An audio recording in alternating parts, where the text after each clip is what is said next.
paggawa ng motor, yung tinidor. Gagawa yung tinidor ng motor. Kasi yung rebound niya masakit. Bali parang wala nang rebound eh. Masakit means parang mababasag. Ganun.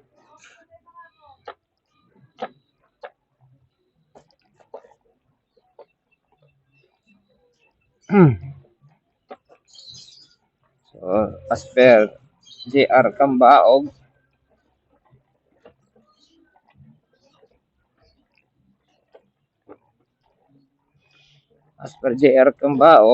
staff. Saan ba tayo? Sipin ko kung saan ako. Dito na ako sa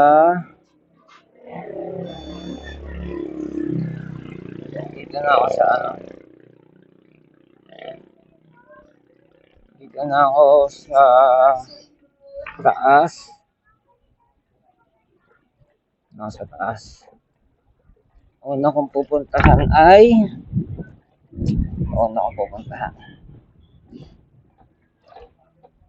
By the way, suot ko pala tong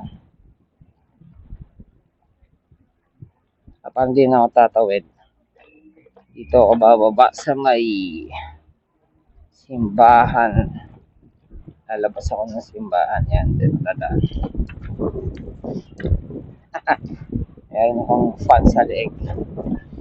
Alam yung fan na nabibili. Let's find out kung effective siya. Mamaya kung mainit na, saka ko lang siya paggaganahin. May cable pala ako ng pang-charge. Tigong init ng hangin. Init ng hangin Yan, binaba ko na yung helmet ko ng gusto. Yung salamin ng helmet ng gusto.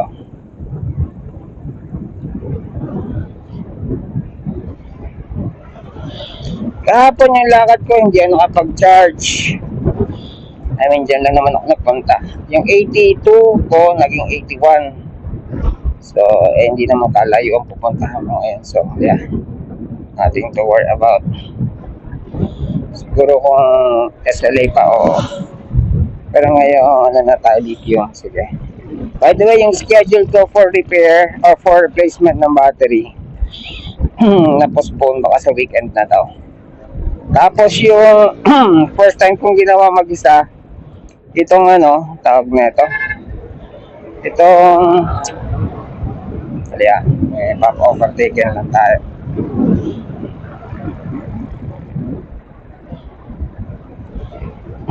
First time kong ginawa itong pagtanggal ng grease sa brake and brake disc, sa brake pad and brake disc. Successful naman kasi nagawa ko na sa bike. Wala yung tunog niya. Tumutunog yan preno ko sa likod. Alam niyo yung sa bisikleta yung maingay. Tumutunog, sayang yung pa naman ng ko.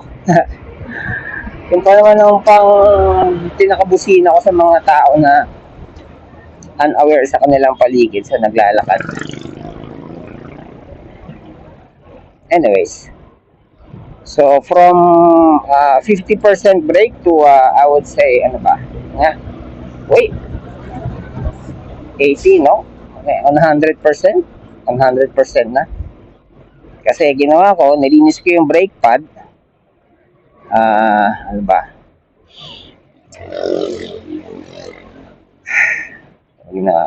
Kinalas ko yung brake mechanism, tinanggal ko yung brake pad.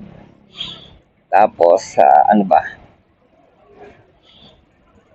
yun, sinabunan ko ng Joy, yung mismong brake pad, tinanggal ko yan. Tapos, yung brake disc, kinuskus ko ng basahan ng may Joy.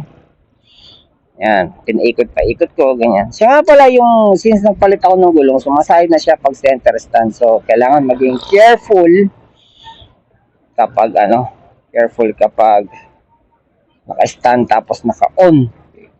Dapat pala to may kill switch kagaya ng suggestion ni Jonathan. Si Jonathan, kahit kaya busy yun, I would understand kasi nga mahusay siyang technician slash, actually technician na siya. Let's call him a technician kasi Maalam lang siya sa pag may mekaniko like preno, kung ano man. ECE siya eh. Kaya more on technician side siya. Hindi siya mechanic, mechanical engineer. So advice niya magkaroon ng kill switch. Kasi nakita ko dun sa YouTube channel na yung isang big bike back in 2019 na binebenta, merong kill switch. Big bike na electric. And yes, yung big bike electric na ng Super 8 pa nga. Star 8 pala, ng Star 8 ay may rehistro, may lalabas mo. Pero mahal. Ano yun? 60 plus and 90,000. Mahal ano? Pero tapos SLA pa, mahal nga.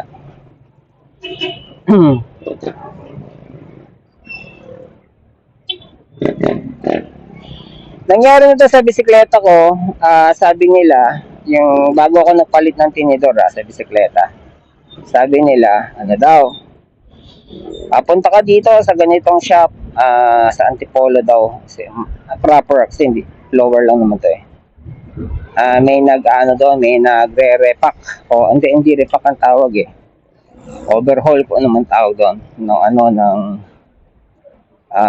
ng ganyan tinidor, sabihin kakalasin niya, pagaganahan niya ulit. Kasi yung sa bisikleta ko dati, yung mountain bike ko, yung tinidor niya matigas na. Yan, literal na hindi na nagbabounce. Ito nagbabounce ba eh, pero nagbabounce nga ba? Prena natin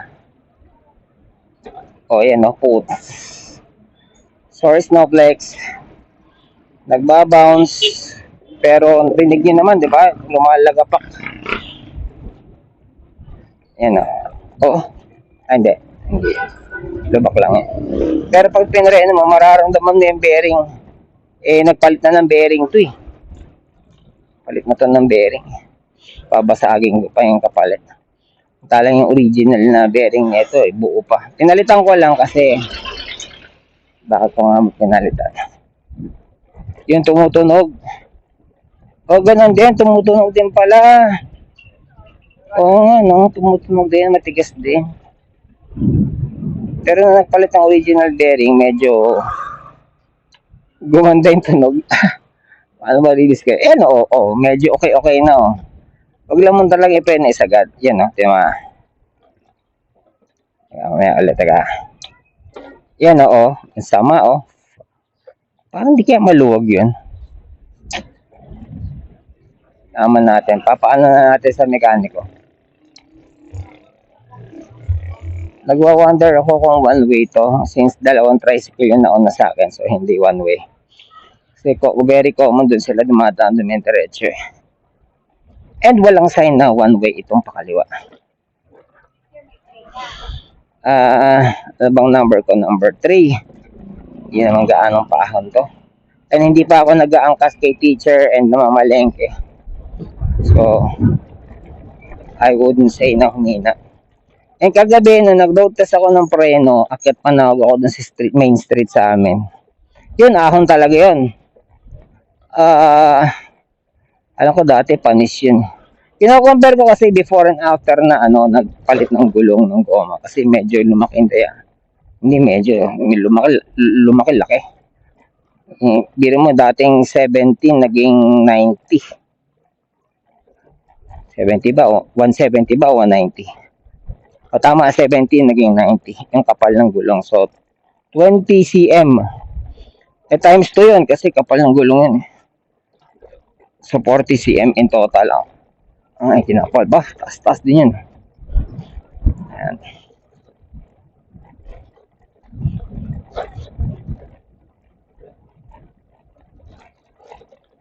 So hindi pa tayo nagtetest. Yan, considered blind curve yan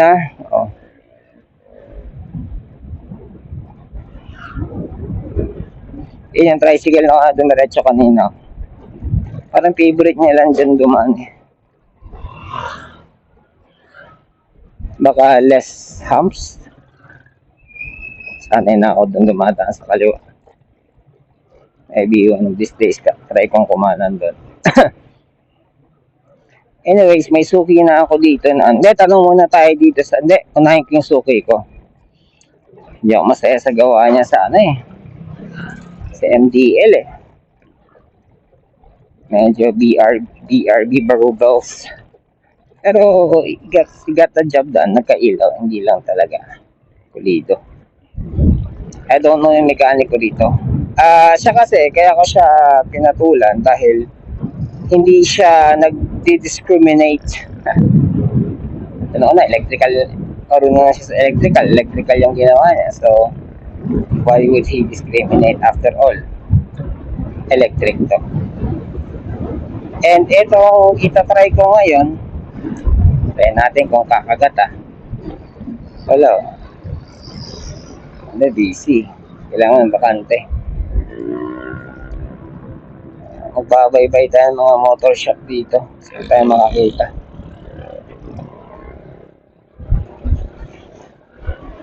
No, despite mainit ang araw, parang hindi ko naman kinailangan mag-shades. So, baka may motor shop dito. This is vulcanizing. Okay. Parang vulcanizing dito. Vulcanizing. Ayan.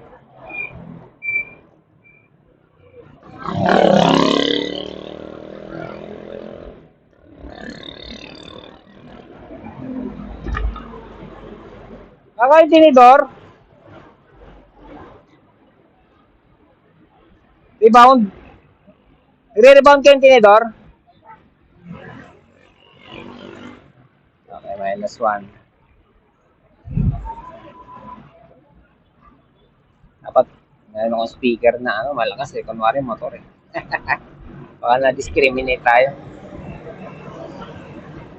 Okay, yun ang sinasabi ko. So, tayo Next. Aba, iba yung dating kapag nakaangat yung ano ko Iba dating ng araw Ibig sabihin may something kahit clear yung ano ko. Yung aking face shield, ano man tawag dito. Face cover. Salamin. Ay kay Suki. Saan na yun? Sana bakante si Suki. Pati nagahan ko eh. Ano pa ako gising eh.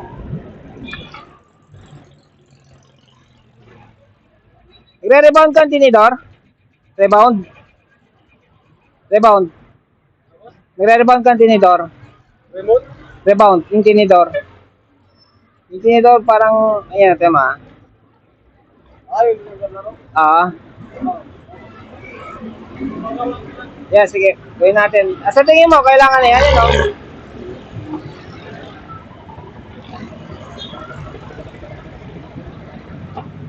Kasi pag yung malubak, sumatuling ka, parang, di ba may bearing yan sa loob? Parang dudurugin niya Parang dudurugin niya yung bearing ng tipos eh. Anong gusto mo mas gawin natin dyan? Papatigasin? Tama lang po. Oo nga ano ba dapat? Pag may, sige nga ikaw.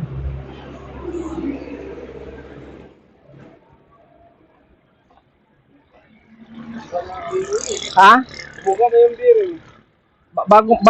Baka pwedeng higpitan yan kasi yung bearing yan dati, bilog. Ang pinalit dyan yung ang bearing yan dati yung bulitas, bilog. Ang pinalit dyan yung mahaba na, yung roller. Pangit yun. Yun ang matibay eh. Hindi, pangit yun boss. Mas maganda na gumamit ng bulitas. Huwag na yung stick bearing. Dahil, Ang mga stick bearing kasi mabilis masira yun. kasi yung bulitas, pag hinigpitan, hindi siya mahigpitan pag bulitas. Ang bulitas kasi, mahigpitan yung bulitas. Pero pag yung grasa niya, minsan kasi na tumitigas siya.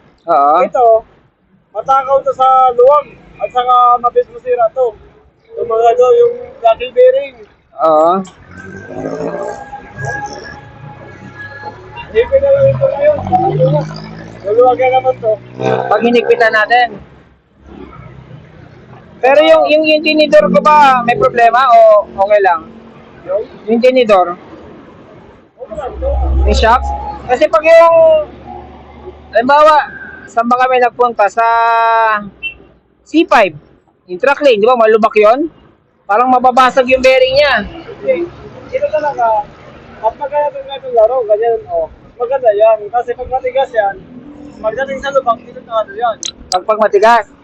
Ibig sabihin, ano ba kailangan? Palambutin siya? Napapalambot ba yan? Hindi, pero ito natin dito, malambot na to eh. Yan na yung malambot niya. Oo, okay na to eh. Magsaka lang ako, okay na itong laro eh. Away, ito na to. Ang kasi niya, may karga. Ang mahirap ang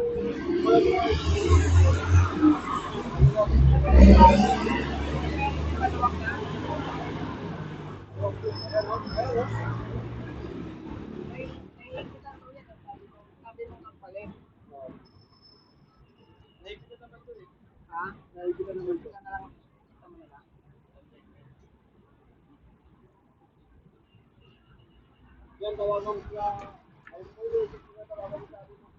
Sabi mo, walang sabi mo, walang ilaw to, walang ilaw. Walang ilaw.